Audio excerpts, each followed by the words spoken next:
Hi, everybody. My name is Pedro, and I'm here to talk today about the funnel.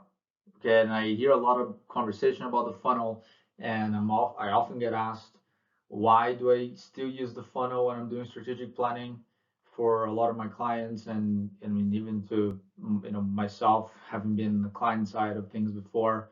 And today I want to talk a little bit about why I think this is still a pretty decent metaphor for how to think about setting objectives for your marketing plans and things like that. So very curious to hear your guys' thoughts on this. So stay throughout the entire presentation. At the end, let me know your thoughts, because I will bring up some common critiques that I hear and how I think about them.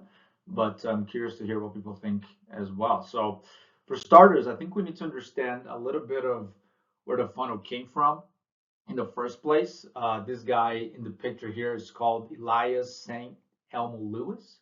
So this was in the late, I would say, 19th century. This guy kind of invented the IDA model, which is the awareness, intent, desire, and action, approach to the funnel. Or I guess people have different names for each of the words. Like, it could also be attention, interest, desire, and action, whatever it is. Essentially, it was a model that he used to sell kind of things that they used to sell back then, such as insurance, bonds or whatnot. So, an interesting approach that they would kind of go about it is, for example, they would knock on people's doors at the time. That was the approach to selling. Of course, there wasn't, major media channels to do marketing advertising through. So what you would see, they would start engaging the person at their door, and have you thought about inflation and how this might erode your savings? And then they would kind of go on to the next stage of the script, where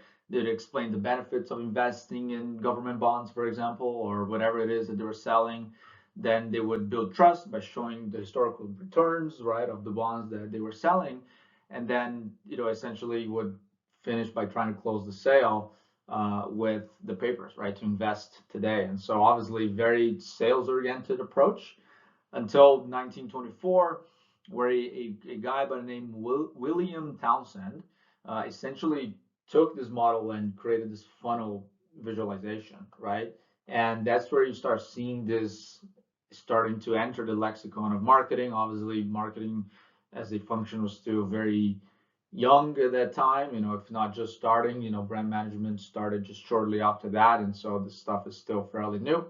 And then throughout the 20th century, we've seen essentially people use the funnel quite regularly, and people trying to take stabs at it to change it and kind of add their own spins to it, recreating even the funnel. And so we went from a place where there was one model where, okay, like that's the funnel, that's how it works, to now the 21st century, where I think oftentimes you will hear marketers saying, hey, this doesn't work, like this doesn't reflect anything. And in my opinion, seeing the baby being thrown out with the bathwater.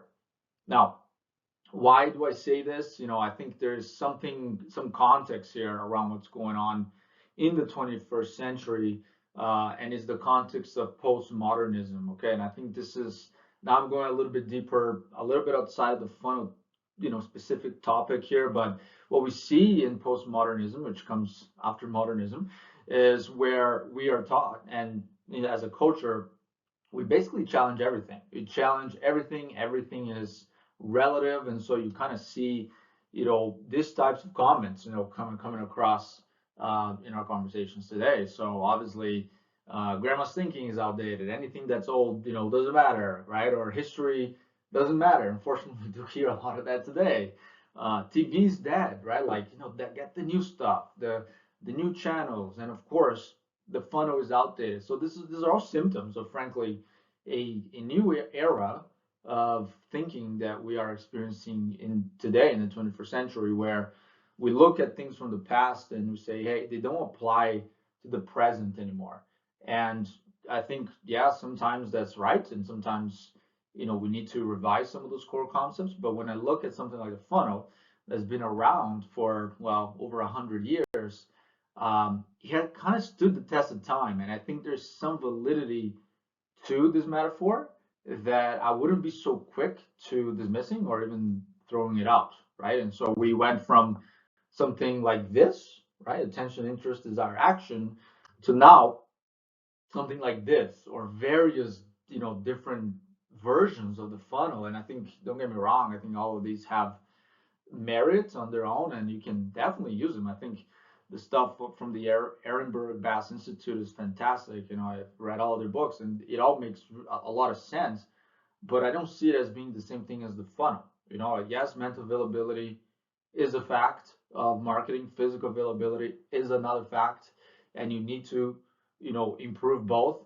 But do we just say, okay, well, then the funnel doesn't apply to any of this, right? And then you have these crazy funnels where it's like the hexagon of the devil here or something like that. It's stuff that just goes in every possible direction and confuses more that simplifies, frankly, the complexity of the markets. And I think as a strategist, one thing that we're always trying to do is simplify complexity. And with simplification obviously comes the side effect of you having to um, not ignore, but deprioritize certain nuances of each particular situation, right? And I'll kind of get a little bit deeper into what I mean by that here in the next few slides. And so I want to use an example to describe, a great usage of the funnel. This is from one of Mark Ritson's articles that he published on Marketing Week, I believe, 2021, so a few years ago,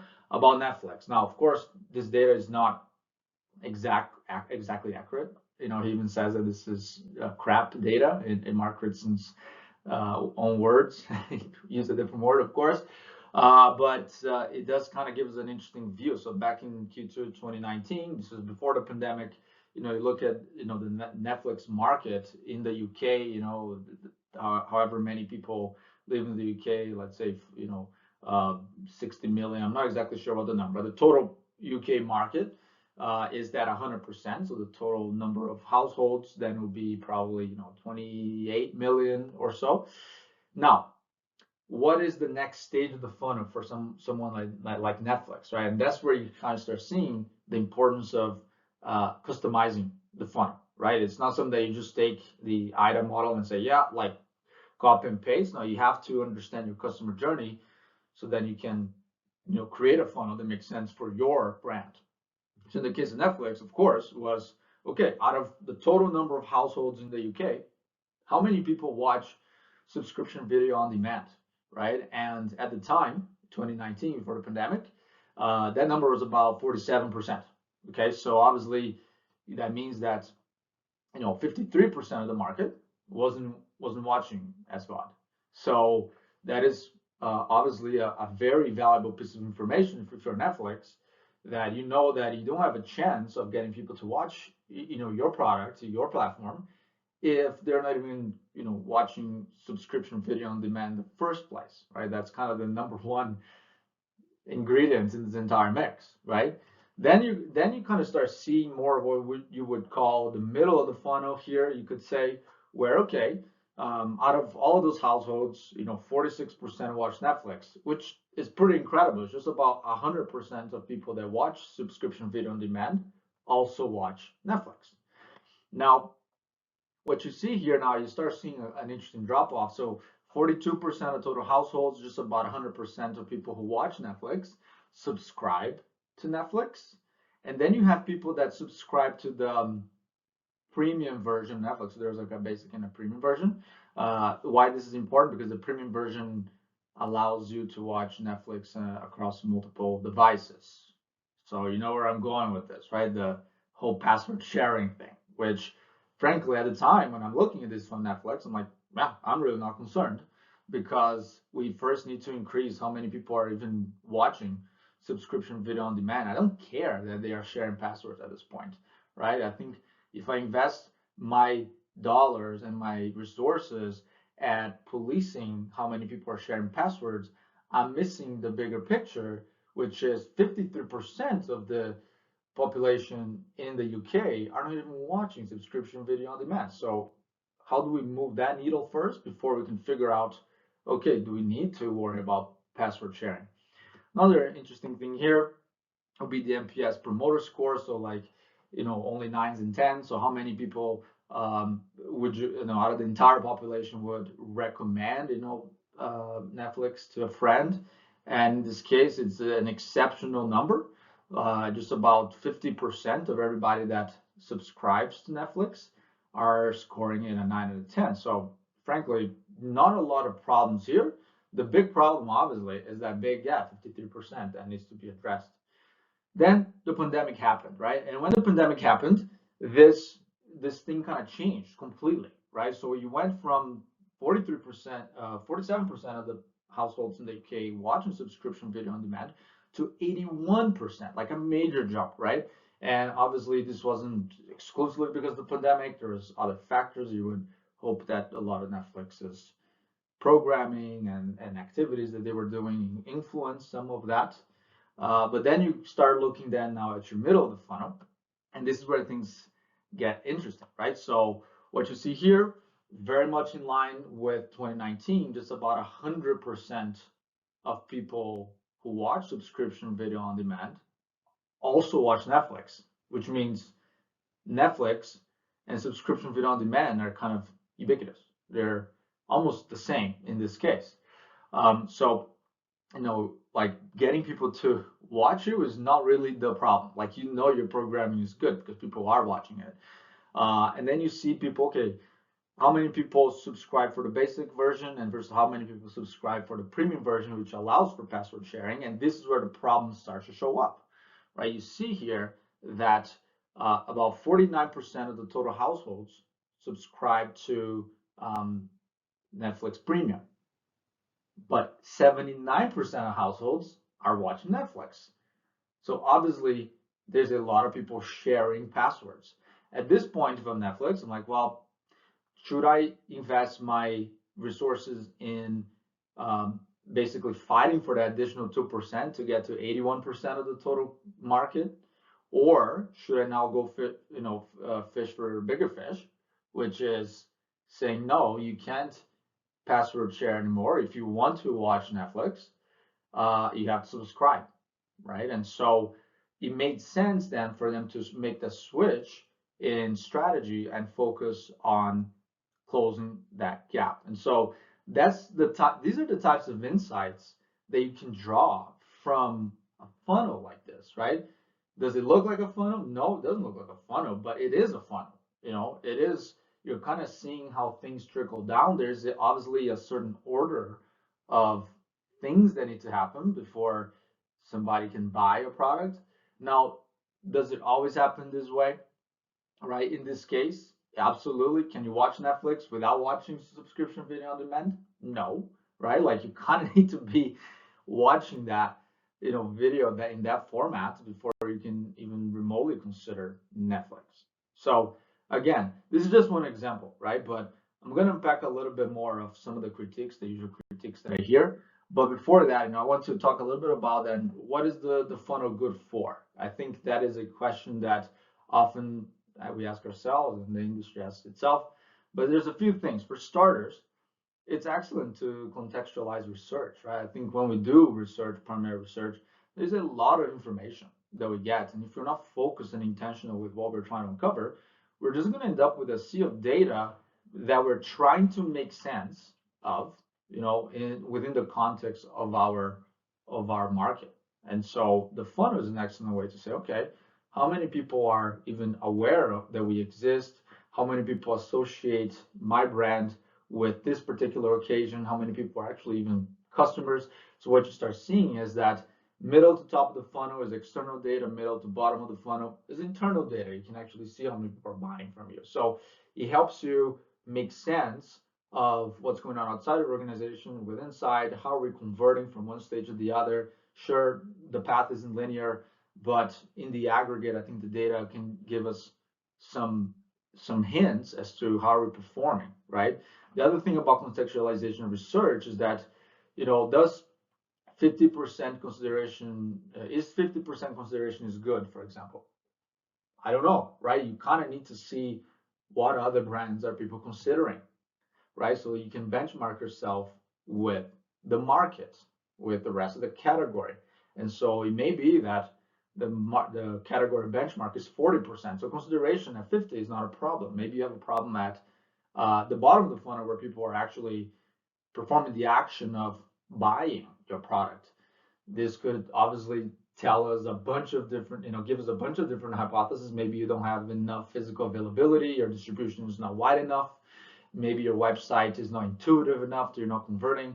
And that's where things start getting a little more nuanced. But I think the contextualizing the data and the inputs from research and your internal data sets start making sense of what's going on with your brand. And so because you can contextualize the data, you can set objectives, much like Netflix did. Instead of trying to grow the category in 2021, Netflix focused on basically cracking down on password sharing because they were able to identify that on a quote unquote funnel. It allows you to measure progress. So you do initiatives, obviously with any marketing plan, you don't want to try to do everything. And so you are able to then prioritize what are those key things that are important to focus on. And then the following year, when you do another post check in the market and you see how your funnel is performing, you can see whether or not things are moving, right? And so it kind of gives you a location in the map, right, of where you are. Did you make any progress or not, right? And I think this sort of delta that you measure from 1 year over the next year tells you whether or not your initiatives are working. And of course, if you're trying to fix stuff at the top of the funnel, it's going to be a completely different type of initiative from compared to the bottom of the funnel, right? So top of the funnel stuff, think mental availability, think awareness, think salience. Those are very different types of campaigns than campaigns in the bottom of the funnel, which is about conversion, aka physical availability or even performance marketing, right? So it helps you balance the long and the short of it. And of course, because you know then what you got to focus on, if a big issue that you have is awareness, yeah, of course you're going to need a little bit more budget to drive mass reach. And so you're able to build your budgets from a zero sum, like a zero-based budget building, so budget build, instead of saying, hey, give me 5% of my sales and they can go and achieve a 10% increase in my conversion from awareness consideration or whatever other metric you want to improve along your funnel. So there's a lot of good insights, right? You can pull from a funnel. And so it's not something that I would recommend anybody just throw out. But there's a few things that we need to be aware of about, hey, what is the funnel not good for, right? And that's where I think things get confused, because oftentimes what I'll see is people are looking to have a model that explains the entire universe, right? And there's no such thing in marketing. The world of the marketing sphere is extremely complex, nuanced, and so we don't have like an E equals MC squared formula that explains the laws of the universe in marketing. There isn't such a thing, and we shouldn't expect the funnel to serve that purpose. And I think that's where things often go off track when people are evaluating the validity of the funnel. And so when I look at it, yes, a funnel is not good to map out the connections plan of a campaign. The buyer journey in a campaign, in a big idea campaign, can go a variety of different ways, right? People can, if you're advertising, if you're creating a campaign, let's say around, the World Cup, and you're trying to associate a product with soccer in Europe, yes, you might have your, big TV campaign that's going to go live during the games, but hopefully that's not the first time people are hearing about you, right? They're seeing your product in store, for example, with some POS display. Well, that's technically bottom of the funnel initiative, whereas your TV is top of the funnel. You see, that's not linear necessarily, right? But they work together. And so thinking that, hey, let's use the funnel as a way to map out the order of which things should happen is not something that the funnel can tell you, right?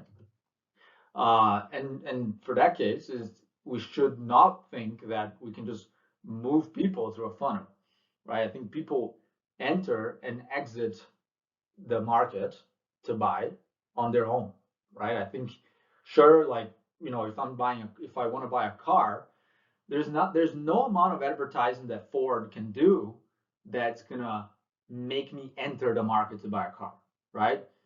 If my car is still running, I'm not in the market to buy a car. It doesn't matter how cool a Bronco is. Like, I'm not gonna just go buy a car. But if I need to buy a car, right? Like, okay, my car is reaching 10 years and now I need to switch cars. Well, now I'm going to start paying attention to and doing some research about what options are out there. And that's where you see that me entering the market, and that's where, being aware and more top of having Ford being more top of mind for me, it being more salient around the needs that I need a car for and things like that. That's where things make sense. But as you can see, Ford didn't push me into the market. It started to really engage with me more closely when I'm already in the market. This is not to say that if I'm out of market, Ford shouldn't be talking to me. Absolutely not. They should. But they're not the ones pushing me into the market. And then, of course, like I said in the beginning, this is not a catch-all metaphor. And let's avoid trying to make it so, right? The funnel is not the laws of physics. Like, it doesn't explain the entire universe. It is a metaphor, serves a lot of purposes, but it doesn't explain the entire thing, right? So here are just some common critiques that I often hear. So the first one is that, hey, it doesn't track repeat purchases. Okay, like, sure, we can add that like last little piece of the funnel that says loyalty, or repeat purchases. Technically, you can, but it's not something that you can really optimize your funnel for, because we know that loyalty is a function of market penetration. So frequency of purchase should be measured separately and not something to be optimized for necessarily, right? So if I want to increase loyalty, well, we know from the research from the Ehrenberg Bass Institute already that to do that, increase your market penetration, right? And so I'm not sure if including repeat purchases in the funnel is necessarily a wise thing to do, unless that's the case for your brand, right? But I don't think it's something that we can say, hey, this model needs to capture that necessarily. The other critique that I often hear is that the consumer purchase isn't always linear. Like I said, I 100% agree. But particularly, but this particular statement is for more bottom of the funnel initiatives, right? Because here's the thing: unless we're talking about certain categories, they're more impulse categories. Sure, like some snacks and things like that. Yes, like would I buy a brand of chips that I've never heard of before? Maybe, right? Maybe. But I first need to see the product, right? And that's where we start talking about physical availability to be able to consider it. And I think that process of awareness, consideration to purchase in impulse categories can be significantly shorter, can be a matter of, seconds, right? And so, it's not to say that people won't buy stuff they never heard of. Of course, they will, and sometimes they will buy stuff without even knowing what it is. But it is pretty safe to say that for you to consider a purchase, most of the time you need to be aware that that product even exists, right? Or even that that product should be considered within the category in which you're shopping for, right? So there are examples. Let's say if you're an insurance company that sells house insurance and you open up a new line of pet insurance, well, if people don't know that your brand also sells pet insurance, they're not even consider you.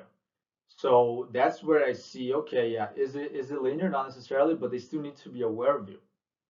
And so that's where I see the funnel still holding true there, right? So the other two common critiques I often hear, situational awareness is more important than broad awareness. Sure, I think for a lot of categories that is 100% true. And if that's the case for your category, then just swap the top of the funnel metric with salience instead, right? Like I said, the best funnels are customized. They come from research. You understand how your consumer shops through, the journey, and you like Netflix. You say, okay, well, First people need to be watching subscription video on demand before they can start watching us. And if they're watching us, then they can subscribe to our basic package, and then maybe they can subscribe to a premium package, and then they recommend us, right? I think in the end of the day, you can create the stages of the funnel that are relevant to your brand. So if salience is more important than just broad awareness for you, by any means swap it. If broad awareness is important, well, make sure that broad awareness comes first and then salience comes second, right? I think you can make those things work within the funnel. And then lastly, the funnel overemphasizes the role of advertising. Um, you know, Here's what I would say. Like I mean, mentioned physical availability. Physical availability is an input into a brand's conversion metrics. It's where the rubber meets the road, right? And so, physical availability is not necessarily advertising. Product innovation is not advertising. Pricing strategy is not advertising. All of those things play a role at the bottom of the funnel, right? And so those metrics that you see at the bottom, maybe 20% of people are converting. Well, how do we improve from 20 to 30%? Well, maybe you need to increase your distribution. Maybe you need to fix your pricing, like the actual strategy and tactics of marketing will influence the metrics of the funnel, right? And so, I think in the end of the day, the big thing here is that it's ultimately up to you. If you have a better metaphor to contextualize all of this information that we just talked about, by any means, go for it, right? But I think what the funnel tries to do, what the funnel has been trying to do for the past 100 years, is simplify this world of complexity that we deal with in the marketing sphere, so that we can contextualize performance, right? And avoiding this idea that the funnel needs to explain everything is probably the biggest takeaway, I would say, from this talk. We don't have an E equals MC squared formula in marketing. The funnel is not that. Okay, and so the funnel has its place. Like I said, there's things the funnels are good for, things that are bad for, but one thing that it isn't the universal laws of marketing. We have those laws, right? Edinburgh Bass Institute has a lot of those laws, but even then, it's not one single law, it's several laws, and the funnel is not it. So this is my take on the funnel. Let me know your thoughts on this. I love debates around our industry. I think that's kind of how I move the knowledge forward.